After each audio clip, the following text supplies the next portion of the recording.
උඹ දැක්කද TikTok එකේ මුම්මගේ නම්බුව කනවා? දැක්කද? ඒවා මගේ දැනුමෙන් එන ඒවා නෙමෙයි. මම 30 පරම්පරාව එක්කනේ මම TikTok පාවිච්චි කරන්නේ. මාව කාලා තියෙන්නේ. මාව මරාගෙන කාපියව. ඇඩ්මින් අක්කයි. මල්ලි මේ අපේ අතරේ ඕක මොකුත් නෑ. ඕන්නෝම ගහන්න පුතේ. උඹ ලොකු වෙලා හොම් වෙන්න එපා. ඉතින් මෙන්ටලි කිව්වා මම හිත රිද්ද ගන්න. අතිශය ආඩම්බරෙන් යන්න ගෙම්මර ගස්සගෙන. හා? පුළුවන් නම් ඇත් ගමනින් යන්න. දන්නවද ඇත් ගමනින් යන්න? දන්නේ? How sad. හොඳයි. මට දෙවවා කරා. අර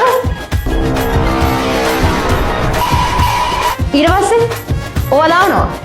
පස්සේ නම්බු රෙදි කඩේකටවත් යන්න බෑ ඊට පස්සේ. මට බෑත් ගමනේ. A few moments later. දෙක අනුපාතයට යන්න ඕන. වම් පැත්තට දෙපාරක් අඩු වෙන්න ඕනේ. දකුණු පැත්තට මෙහෙම දෙපාරක් අඩු වෙන්න ඕනේ. එහෙම නැත්නම් යන්නේ. සමහර මෙහෙම එනවා.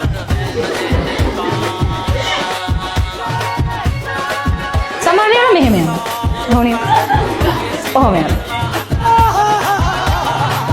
ඇත් ගමනට යන විදිහක් තියෙනවා. අර යන පොඩ්ඩක් මෙහෙම කරලා ඔයාලා යන්න. මට බෑ. මට තියෙන්නේ කෙලින්ම හෙට ගහනවා වගේ ගමන. මට ඒක වැරද්දක් නෑ.